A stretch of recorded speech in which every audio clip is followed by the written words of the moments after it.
নীল চিরকুট, লেখনীতে নৌসিন আহমেদ রোদেলা। পর্ব সংখ্যা 21।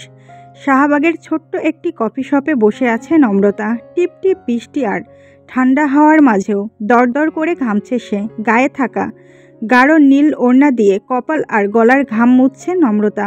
শুকিয়ে আসা খড়খড়ে ঠোঁটটা জিহ্বা দিয়ে বার কয়েক ভিজিয়ে নিয়ে কফি শপের দরজার দিকে তাকালো। দৃষ্টি ফিরিয়ে অস্থির চোখে হাতে থাকা ঘড়িটির দিকে তাকালো নম্রতা। বাম হাতে থাকা ছোট্ট ডায়ালসের ঘড়িটি জানান দিচ্ছে এখন শেষ বিকেল, কিছুক্ষণ পরই আসরের আজান পড়বে। নম্রতার অস্থিরতা বাড়তে লাগলো। নিশাদের নাম্বারটা তৃতীয়বারের মতো ডায়াল করলো সে। কল রিসিভ হলো না। 2 মিনিটের মাথায় কফি শপের স্বচ্ছ কাচের ওপাশে লম্বা ফর্সা দেখতে একটা যুবককে দেখা গেল। গায়ে কালো চেক শার্ট, চোখে মোটা ফ্রেমের চশমা। বৃষ্টির পানিতে ভিজে গিয়েছে শার্টের অনেকটা। লোকটি দরজা ঠেলে ভেতরে ঢুকেই নম্রতার দিকে এগিয়ে এলো। কাছাকাছি এসে একগাল হেসে বলল, কেমন আছো নম্র? নম্রতা চমকে তাকালো। সামনে দাঁড়ানো যুবকটিকে ঠিক চিনে উঠতে পারছে না সে। নম্রতা কপাল কুঁচকালো। আপনি? নিশাদ? আশ্চর্য।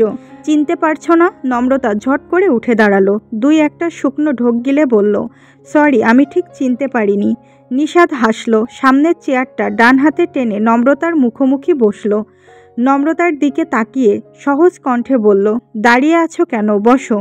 নিশাদের কথায় সম্মিত ফিরল নম্রতার। চট করে বসে পড়ে অস্থির দৃষ্টিতে এদিক ওদিক তাকাতে লাগলো। ডান হাতের পিঠ দিয়ে ঠোঁটের উপরের ঘামটুকু মুছে নিয়ে জোরালো শ্বাস ছাড়ল। নিশাদ বেশ কিছুক্ষণ তীক্ষ্ণ দৃষ্টিতে তাকিয়ে থাকার পর বিস্মিত কণ্ঠে বলল, তুমি কি কোনো কারণে আমায় ভয় পাচ্ছ নম্র? আর তোমাকে রেস্টলেস দেখাচ্ছে। নম্রতা এবার চোখ তুলে তাকালো। নিশাদের ক্লান্ত মুখে চিন্তার ছাপ। চোখ দুটোতে চকচক করছে কৌতূহল। নম্রতাকে নীরব তাকিয়ে থাকতে দেখে সামনে থাকা পানির গ্লাসটা এগিয়ে দিয়ে নিশাদ শান্ত কণ্ঠে বলল, আই থিঙ্ক পানিটুকু তোমার প্রয়োজন। নম্রতা বিনা বাক্যে গ্লাসটা তুলে নিল হাতে। এক নিঃশ্বাসে পুরো গ্লাস ফাঁকা করে দিয়ে আবারও নিশাদের দিকে তাকালো। নিশাদ তার দিকেই তাকিয়ে আছে।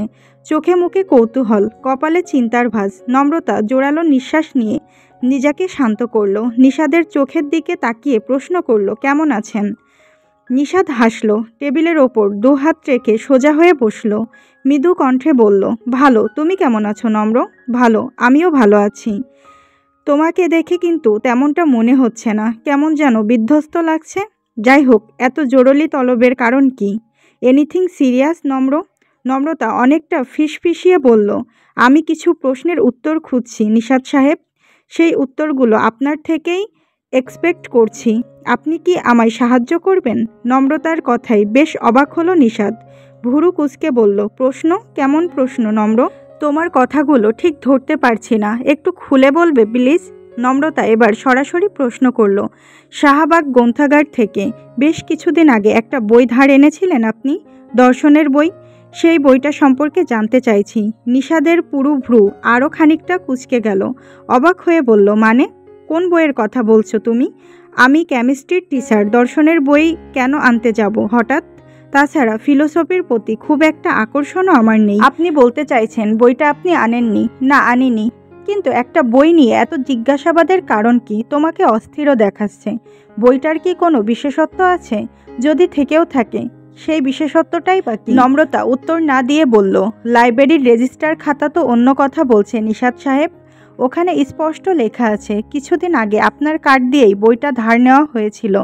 বইটা কাল আবার লাইব্রেরিতে ইস্যু করা হয়েছে। আপনি যদি ঢাকার বাইরে থেকে থাকেন তাহলে আপনার হয়ে বই দেওয়া নেওয়া করছেটাকে? Who is this person? Nishad থমকালো।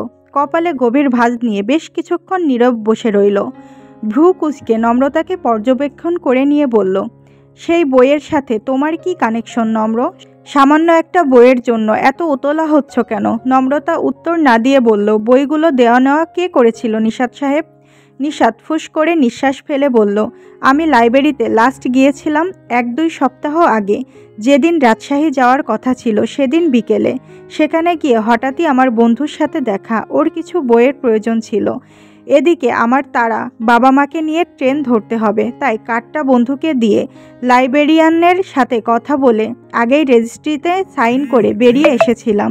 আমার বন্ধু কোন 2টা বই নিয়েছে জানি না, সেই বইয়ে তোমার বলা বইটা আছে কিনা সেটাও জানি না। শ্বাস আটকে রেখে প্রশ্ন ছুড়ল নম্রতা। আপনার বন্ধু কেন নিয়েছিল বইটা? নিশাত হতাশ কণ্ঠে বলল, সেটা তো জানি না।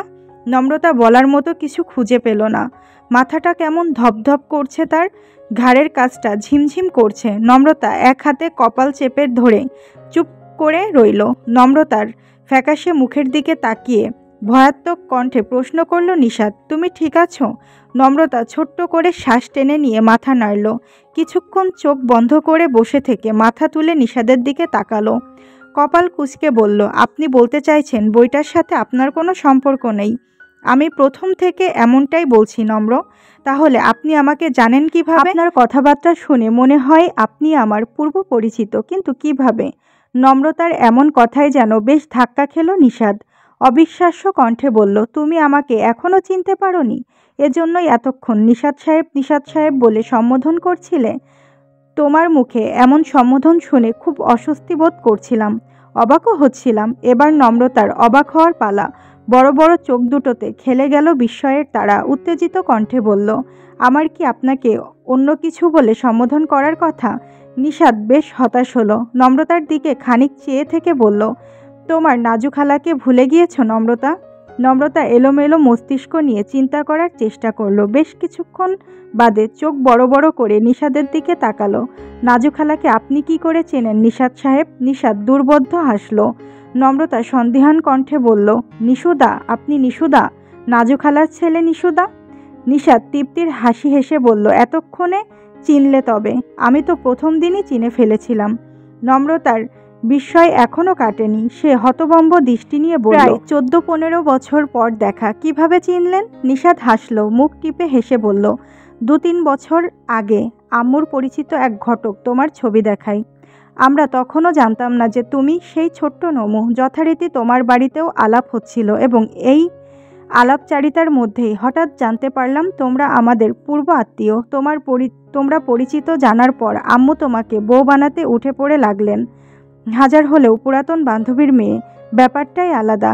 তোমার পরিবারও বেশ এগিয়ে ছিল, কিন্তু হঠাৎ একদিন খবর এলো তুমি মানা করে দিয়েছ, বিয়ে শাদী নাকি করবে না। বেশি চাপাচাপি করলে বাড়িঘর ছেড়ে চলে যাবে। আম্মু প্রায় 1 বছর অপেক্ষা করেছিল, কিন্তু তোমাকে এখনও রাজি করানো যায়নি। শুনে সব আশা ত্যাগ করে নতুন উদ্যোগে পাত্রী খুঁজতে লেগে পড়েছেন। তোমাকে প্রথম ছবিতেই দেখেছিলাম, তারপর হঠাৎ কক্সবাজারে। প্রথমে চিনতে পারিনি, কিন্তু নাম বলার পর চিনে গিয়েছি। এক নিঃশ্বাসে কথাগুলো বলে থামল নিশাত। নম্রতা অপলক চোখে তাকিয়ে থেকে বলল, মাই গড, এত কিছু ঘটে গিয়েছে? নিশাত হেসে বলল, হ্যাঁ ঘটে গিয়েছে। কেন, তুমি জানতে না? আমি তো ভেবেছিলাম সবই তোমার জানা, তাই তোমার ফোনটা পেয়ে একটু অবাকই হয়েছিলাম। ভেবেছিলাম এই বিষয়ে কিছু বলবে, কিন্তু এখানে এসে তো দেখি কাহিনী ভিন্ন। তোমার কাহিনীটা কি বলো তো? আমি কনফিউজড। নম্রতা বুক ফুলিয়ে শ্বাস নিয়ে বলল, সে অনেক লম্বা কাহিনী, অন্য কোনো দিন বলবো। আচ্ছা, আপনার যে বন্ধুটা লাইব্রেরির কার্ডটা ইউজ করেছিল, তার নামের প্রথম অক্ষর কি দন্তান্ন? নিশাত কপাল কুঁচকে বলল, না তো। নম্রতার আশা ভঙ্গ হলো। দুর্বল কণ্ঠে বলল, উনি কি করেন? ভার্সিটির টিচার টাইপ কিছু? নিশাত নম্রতার অসহায় মুখটির দিকে তাকিয়ে উত্তর দিল, হ্যাঁ টিচার বলা যেতে পারে। আর আমার যতটুকু ধারণা তুমিও তাকে চেনো। নম্রতা আটকে উঠে বলল, আমি চিনি, হ্যাঁ। আরফানকে মনে আছে? কক্সবাজারে যার সাথে ঝামেলা হলো তোমার? নম্রতার পুরো পৃথিবী দুলে উঠল। গলার কাছে আটকে আসতে লাগলো নিঃশ্বাস। আরফান নিয়েছে বইটা? কিন্তু কেন? নম্রতার চোখ দুটো ঝাপসা হয়ে এলো। চোখের সামনে নেমে এলো রাজ্যের অন্ধকার। কানের কাছে ভেসে এলো আতঙ্কিত কণ্ঠস্বর, নম্র, এই নম্র, আর ইউ ওকে? নম্রতা চোখ খোলার বৃথা চেষ্টা করে অনেকটা ফিসফিসিয়ে বলল, ডক্টর আরফানের বোনের নাম কি নিদ্রা? ভার্সিটি থেকে ফিরে এসেই লম্বা ঘুম দিয়েছিল নীরা। প্রচণ্ড মন খারাপের দিনগুলো ঘুমিয়ে পার করে দেয় সে। খালি পেটে দীর্ঘ সময় ঘুমিয়ে থাকলে কেমন মাতাল মাতাল ভাব চলে আসে শরীরে। শিরায় শিরায় তৈরি হয় অদ্ভুত ঝিমঝিমানি। নীরার ধারণা, ধমনীর এই ঝিমঝিমানি ভাব তার মন খারাপগুলোকে ভুলিয়ে রাখে। তখন শারীরিক কষ্টগুলো মানসিক কষ্টগুলোকে খুব একটা পাত্তা দেয় না, দিতে চায় না। এইচএসসি পরীক্ষার পর যখন হুট করেই বাবা মারা গেলেন, সেই দিন এই মাতাল মাতাল থিওরিটা ধরতে পেরেছিল নীরা। শরীরকে কষ্ট দিলে যে মনকে ভুলিয়ে রাখা যায়, সেই শিক্ষাটা সেসব দুঃখী দিনগুলো থেকে পাওয়া।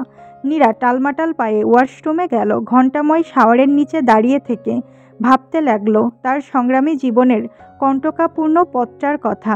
এই নীরা হয়ে ওঠার গল্পটা কি আদৌ খুব সহজ ছিল?